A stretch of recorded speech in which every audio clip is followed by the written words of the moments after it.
There are over 10,000 cryptocurrencies and counting.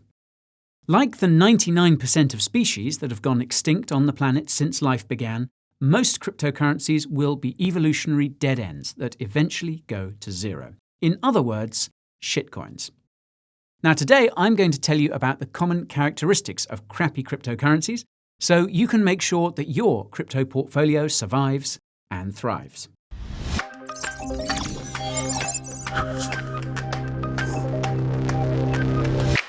Before we explore any recessive crypto traits, I need to set the record straight.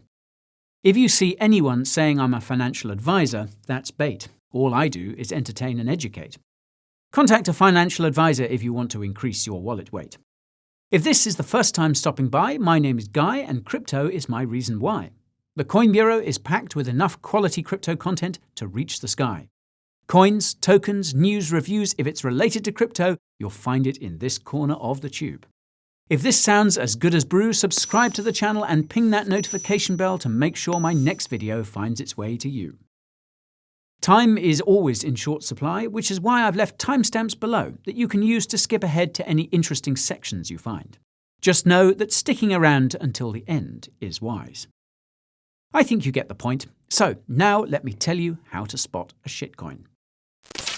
The term shitcoin was first coined way back in 2010 by early Bitcoin developer Gavin Andresen to describe the, quote, get-rich-quick imitators that would emerge if Bitcoin ever became popular. Well, it's safe to say that Bitcoin has become somewhat popular, and we've seen hundreds, if not thousands, of shitcoins come and go since Gavin's prophetic comment. Though there are many definitions of what a shitcoin is, these can all be simply summarized as an altcoin that sucks. As a quick reminder, altcoin is a term used to describe any cryptocurrency that's not Bitcoin, and it should go without saying that not all altcoins are shitcoins, despite what the maxis might say. Whether an altcoin is a shitcoin is something that's not always obvious. That's because every altcoin falls on a sort of shitcoin spectrum, with some altcoins being awesome, most altcoins being meh, and the remaining altcoins being bottom-of-the-barrel shitcoins. Where an altcoin falls on the shitcoin spectrum ultimately depends on the criteria being used, and chances are one of the altcoins in your portfolio will meet a few of the criteria I'll be discussing today. Now, this doesn't necessarily mean that this altcoin is a shitcoin. As I've mentioned many times before, no cryptocurrency is perfect, and each one has its own strengths and weaknesses. However, if an altcoin you hold or are thinking of holding checks every box on today's list, well, you might want to consider doing some extra research. And I have a video that can help you with that. It'll be in the description. The first sign that an altcoin could be a shitcoin is a low market cap. And by low, I mean less than 100 million. If an altcoin has a low market cap, it means that not much money has been invested into it, and this suggests it's not a good investment. You could argue that a low market cap is okay if the altcoin is new, but I would argue that new altcoins that aren't shitcoins almost always start off with a market cap of a few $100 million or more. This is because most good altcoins have lots of investors and interest long before they launch, which results in a modest market cap when the altcoin first lists on a cryptocurrency exchange. Even so, time does play a factor in this market cap analysis. If you can see that an altcoin's market cap has been going up gradually over time, this is a good sign, even if the market cap is quite low. Conversely, if you can see that an altcoin's market cap has been going down over time or has seen massive spikes and drops, this is a bad sign, assuming we're not in a bear market, of course. You can check the market cap of an altcoin by clicking the Market Cap tab on either CoinMarketCap or CoinGecko. The second sign that an altcoin may be a shitcoin is that its market cap is inconsistent with the size of its community. As a general rule of thumb, altcoins with a market cap of a few $100 million will have tens of thousands of followers, and altcoins with a market cap in the billions will have hundreds of thousands of followers. This is simply because you need tens of thousands of people investing into an altcoin to give it a market cap of a few $100 million, and hundreds of thousands of people investing into an altcoin to give it a market cap of a few billion. If an altcoin only has a few thousand followers, but a market cap in the hundreds of millions or more, This can mean one of two things. Either the market cap of that altcoin is being created artificially by the shady cryptocurrency exchanges it's listed on, or its price action is being manipulated by a handful of whales who own most of that altcoin. In either case, this is an altcoin that warrants caution and is certainly closer to the shitcoin end of the shitcoin spectrum. You can check how many people are following a cryptocurrency by checking the number of watch lists it has on CoinMarketCap or the number of likes on CoinGecko. The third sign that an altcoin could be a shitcoin is a lack of reputable exchange listings. And by reputable, I mean FTX, Binance, Coinbase, KuCoin, Kraken, and Gemini. Now, besides the fact that the trading volume on these cryptocurrency exchanges is real, their teams typically do in-depth analyses of altcoins before listing them. Reputable exchange listings therefore reduce the risk that the altcoin in question is a shitcoin. Now, the downside is that when an altcoin has listed on most of these reputable cryptocurrency exchanges, it means you're late to the game, and this could limit your percentage gains. Luckily, FTX and KuCoin tend to list altcoin gems when they're still under the radar. And if you don't have an account on either of these cryptocurrency exchanges, check out my tutorials in the description. I also have some special offers for you there too. Anyways, most shitcoins are only listed on decentralized exchanges or DEXs such as Uniswap and PancakeSwap. In contrast to centralized exchanges, there is no vetting process for altcoins on DEXs. Anyone can list their altcoin on a DEX, and its trading volume can be easily manipulated. You can check if an altcoin is listed mainly or exclusively on DEXs by clicking the Market or Markets tab on CoinMarketCap and CoinGecko, respectively. The fourth sign that an altcoin could be a shitcoin is that it's a token and not a coin. This is because it is very easy to create a cryptocurrency token on a smart contract cryptocurrency such as Ethereum, Solana, or the Binance Smart Chain. All that you need to create a convincing crypto token is a fancy website, fake followers on social media, and a few paid reviews from Moonboys. This is the shitcoin recipe that we've seen repeated time and time again. Creating a blockchain with its own native cryptocurrency coin, such as ETH, Sol, or BNB, on the other hand, requires a lot of manpower and a lot of money. This is why most coins start off as tokens. The team behind the project sells these tokens to early investors to raise the funds they need to build a blockchain and turn the token into a coin in the future. The problem there is that not all crypto projects deliver on their promises, and in many cases, the risk of investing in a token outweighs the potential reward of when it goes live. This is why I personally stay away from any initial coin offerings that don't involve a natively issued coin, and why I pay extra close attention to altcoins that live on their own blockchain. Although being a cryptocurrency coin doesn't guarantee that an altcoin is not a shitcoin, it does reduce the likelihood. You can check if an altcoin is a token or a coin by checking its website. Note that some coins also exist as tokens on other blockchains. The fifth sign that an altcoin could be a shitcoin is a poorly written, overly complicated, or unnecessarily lengthy white paper. Poorly written white papers are pretty self-explanatory. Spelling mistakes, inconsistencies, factual inaccuracies, missing information like no roadmap or team profiles, etc., etc. This is stuff that should be easy to spot, even if you don't know what's going on. Not knowing what's going on is the whole purpose of overly complicated white papers, and these are very common. Remember that white papers are often shown to prospective investors, most of whom aren't that technical. As such, it's in the interest of the crypto project to keep things as simple as possible. If a crypto project has gone out of its way to do the opposite, then there's either some sketchy stuff buried between the lines, or the entire thing is just meaningless jargon. Now, to be fair, sometimes a crypto project is actually that complex, and an easy way to figure this out is to watch interviews with the founder to see how they explain its inner workings in their own words. Usually, they will provide a surprisingly simple explanation that clears up any confusion. Now, if this rhetoric is just as nonsensical as the white paper, though, that's a red flag. As some of you will know, many overly complicated white papers tend to be extremely long as well, and again, sometimes this is justified. However, if an altcoin white paper starts off by saying that Bitcoin was created in 2009 and then gives you a 20-page history of cryptocurrency, then you've found yourself at the other extreme. To my mind, these kinds of white papers are meant to cater to retail investors feeling the FOMO, who know next to nothing about crypto and will invest in anything you put in front of them. In my experience, when I scroll down to page 50 to see what the crypto project is actually about, I'm often given next to no information, and this too is a red flag. You should be able to find the white paper for the altcoin you're analysing on its website. CoinMarketCap and CoinGecko also sometimes have a link to it too. The sixth sign that an altcoin is a shitcoin is that it has no specific purpose or use case. The purpose part is pretty comical. The first wave of shitcoins promised to be a better Bitcoin. The second wave of shitcoins promised to be a better Ethereum. The third and current wave of shitcoins are promising to be a better Uniswap, Aave, MakerDAO, Chainlink, Axie Infinity, or something else that's DeFi or NFT related.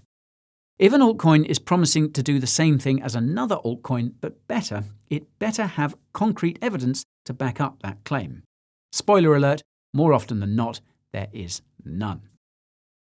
When it comes to use case, an altcoin must have a utility that creates constant demand, aka buying pressure. Easy examples include the aforementioned smart contract cryptocurrencies, Ethereum, Solana, and the Binance Smart Chain. The Ethereum Foundation, the Solana Foundation, and Binance have poured millions of dollars into crypto projects building on their associated blockchains. These crypto projects create demand for ETH, SOL, and BNB because these coins are used to pay for transaction fees to use their dApps and move their tokens around. ETH, SOL, and BNB have done very well as a result, and this is the kind of dynamic that an altcoin needs to see the same price action. If an altcoin doesn't have a clear use case that creates demand, it probably won't survive the next bear market, regardless of whether it's a shitcoin or not. And this info will also be easy to find on the altcoin's website. The seventh sign that an altcoin could be a shitcoin is that it lacks transparency. In terms of code, it should all be open source and available on GitHub, as this is the standard in cryptocurrency. Closed source code gives off the same shitcoin stench as an overly complicated white paper. It suggests something sinister is being hidden, or it's all just vaporware. Alternatively, the altcoin could belong to a crypto project that's using the crypto industry as a cash cow until its founders can secure whatever government contract they're going for, be it a CBDC or digital ID.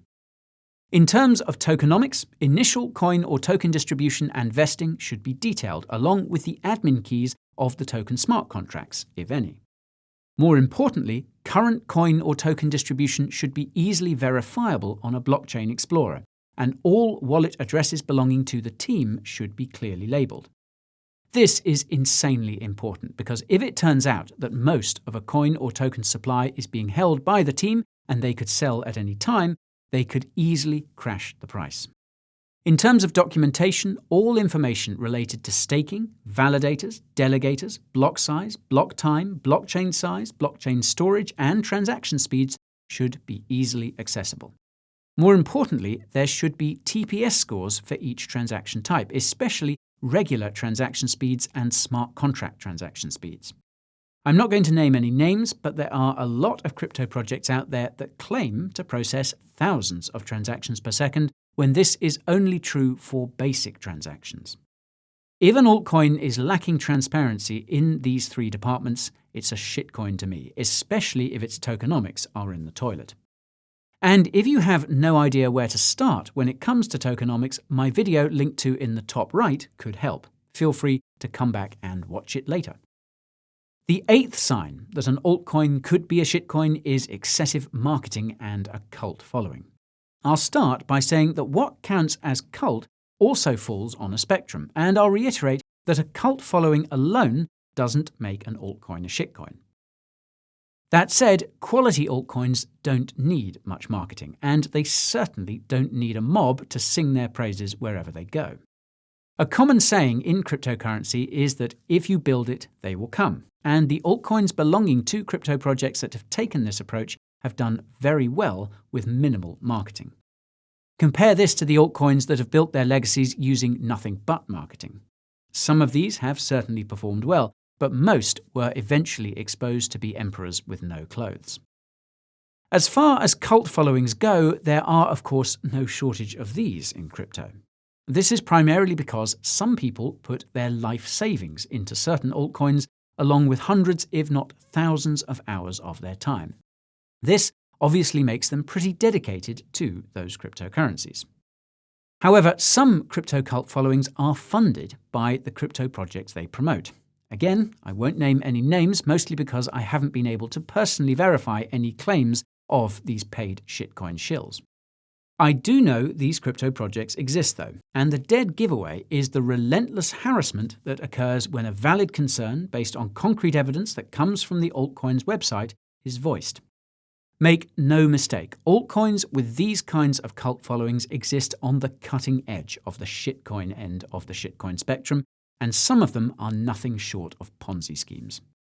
Funnily enough, they still pale in comparison to the biggest Ponzi scheme of all, and you can learn about that one by using the link up in the top right. The 9th sign that an altcoin may be a shitcoin is the person or people who founded it. Assessing this is admittedly subjective, but there are a few things to be on the lookout for, and the first is previous work. Contrary to popular belief, I don't think that the ideal altcoin founder is a person who spent years working on Wall Street or some tech giant in Silicon Valley. While this kind of experience does provide perks to crypto projects, a history of innovation and hard work is what you need to succeed in an industry as competitive as cryptocurrency. This means lots of experience working in startups, preferably as a founder or someone in an executive position such as a CEO, CTO, CFO, and so on.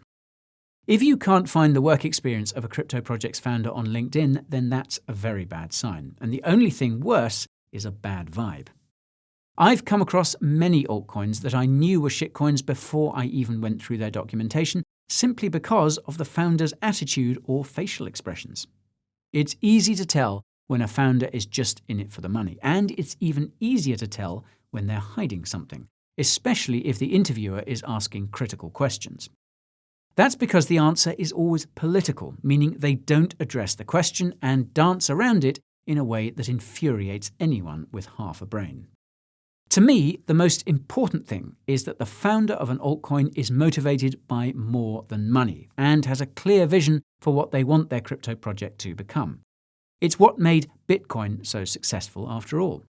And speaking of Satoshi, if the founder of an altcoin can't be identified and it's not a privacy coin, it might be a shitcoin, with one honourable exception, of course.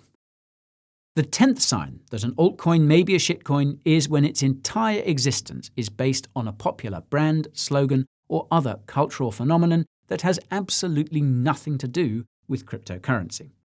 A perfect example here is the Squid Game token, which, not surprisingly, turned out to be a shitcoin par excellence. This is because it was named after a popular Netflix TV show, and that's probably the only reason why its price went up. There have also, of course, been dozens of dog-themed altcoins, dozens of Elon-related altcoins, and even altcoins of tokens named after popular sayings on Twitter.